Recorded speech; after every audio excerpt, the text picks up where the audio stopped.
Ela tem que começar a pensar nisso e arranjar outra saída. Agora, já devia ter visto isso antes. Isso é possessividade com o trabalho? Não, não é possessividade. Isso é escravatura de uma ideia fixa. A pessoa virou um traço. Escravização. Ela se deixou escravizar por uma besteira. Não é? Uma tolice. Isso aí é que eu chamo do tolicionário. Está cheio deles por aí. Professor, aqui, Sim. na patologia, as posses ociosas, né? Aonde é que está isso? A Na gente sempre fala uma linha aí. 56, Hein? 56, A linha- patologia, primeira linha, primeira linha, posses ociosas. as posses Nas- ociosas. Isso aqui eu ainda Sim. não vi onde é que está isso. Primeira Primeira linha. linha, as posses enseguecedoras, as posses ociosas. Ok. Isso. O que você quer? Eu quero. Isso aqui falta discernimento, certo? Sim. E seria patológico também, né? A possessividade que nós estamos falando aqui é Sim. patológica. Sempre falta Sim. discernimento e é sempre uma doença. Tá. E o que estaria relacionado, por exemplo, assim, na interprisão grupocármica, dentro da posse ociosa? Uma mulher que é superprotetora dos filhos, ela está arranjando uma interprisão. Muitos filhos vão se rebelar, ficar danados da vida com aquilo, vão ficar ainda mais tiranos do que ela. Olha só, ela está presa, porque ela desencadeou uma tirania dentro de um grupo evolutivo. O que você acha? E quais as dicas Como reverter para uma ajudar, situação dessa? para ajudar? Clarear a cabeça, tarefa de esclarecimento. Coloca os fatos em cima da pessoa, faz ela pensar, estudar, pensar em outros, além dela, além da família. Lembre-se daquela mulher que saía lá de Niterói e ia todo dia ao instituto para falar comigo, para pedir para colocar alguém na TENET. Primeiro o marido, depois o filho, depois a filha, depois o irmão, depois o tio, depois depois.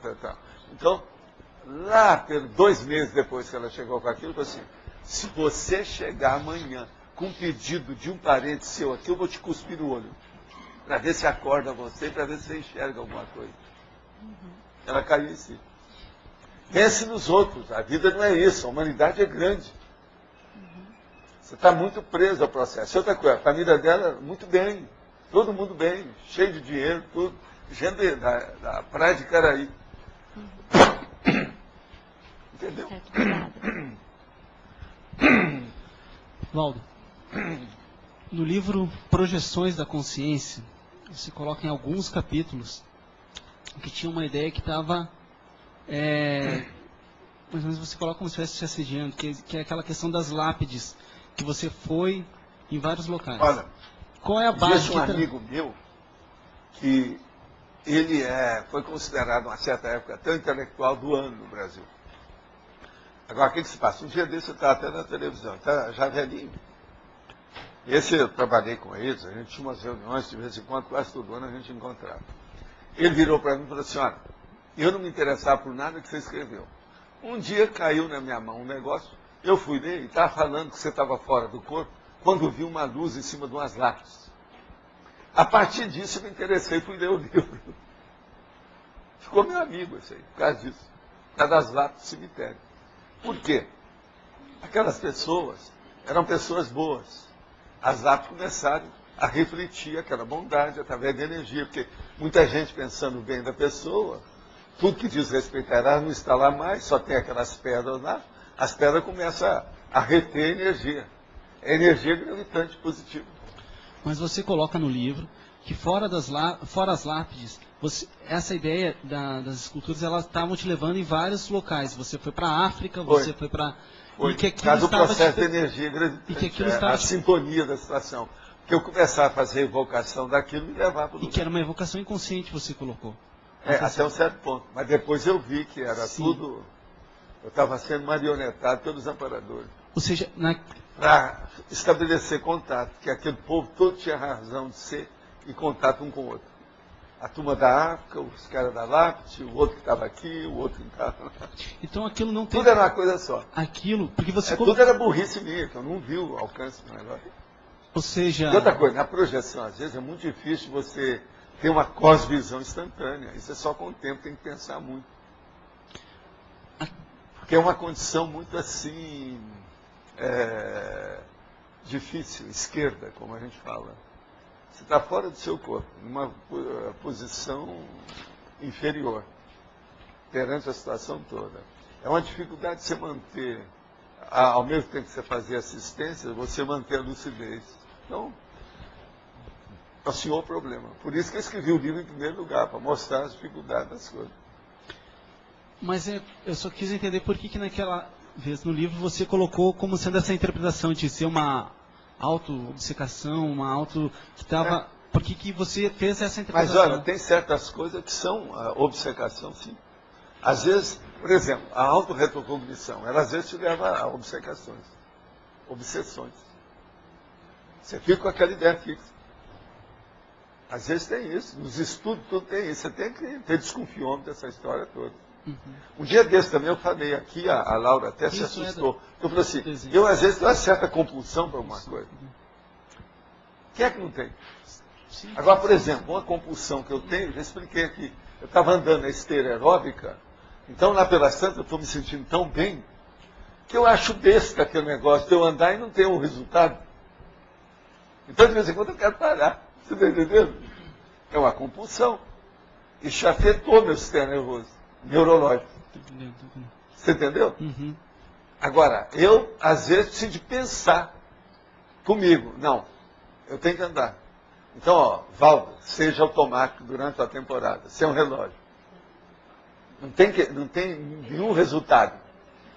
Não tem que ver nada que isso aqui vai melhorar. Eu aí acabo com a compulsão. Mas é uma compulsão neurológica.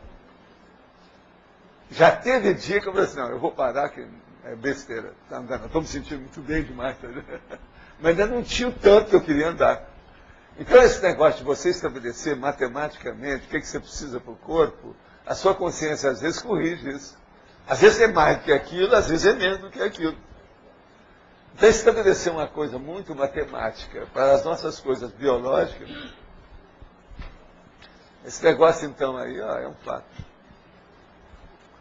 Entende? Agora, eu ando, se precisar eu ando, tal, sem problema nenhum, supero essa situação toda. Mas eu, por exemplo, eu gosto de estar produzindo alguma coisa.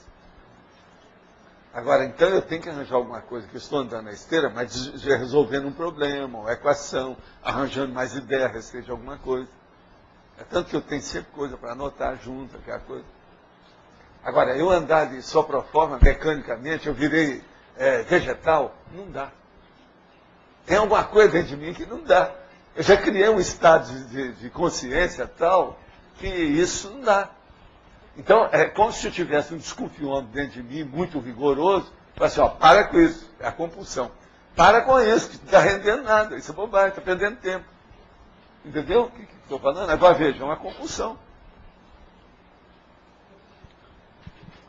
Agora, isso é estudo refinado, que é bom vocês estudarem bem. Eu estudo tudo. Agora, e eu não sou perfeito, eu estou cheio de besteira, ó.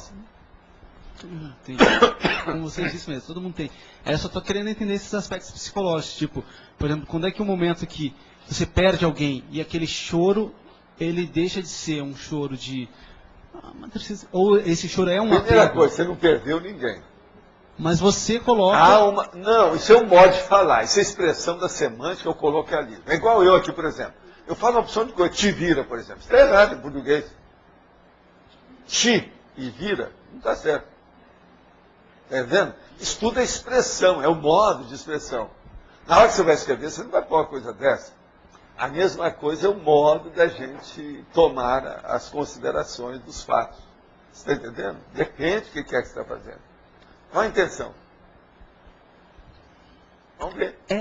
Eu sei, que tudo bem, uma coisa é teoria, outra coisa é prática. Eu fico tentando pensar assim, mesmo se uma consciência chegar lá, no nível de amparador, ela vê na transmigração e ela fica alterada, algum tipo de alteração emocional, como é que... Aquilo é um processo que às vezes mexeu 1000 anos.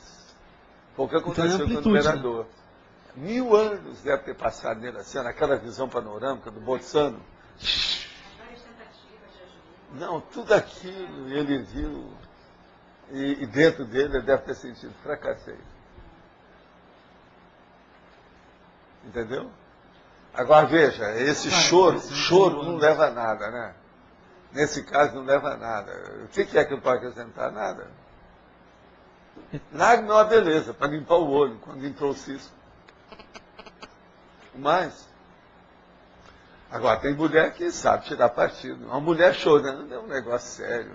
Os corações masculinos se derretem. Ainda mais aquela que mexe no queixo.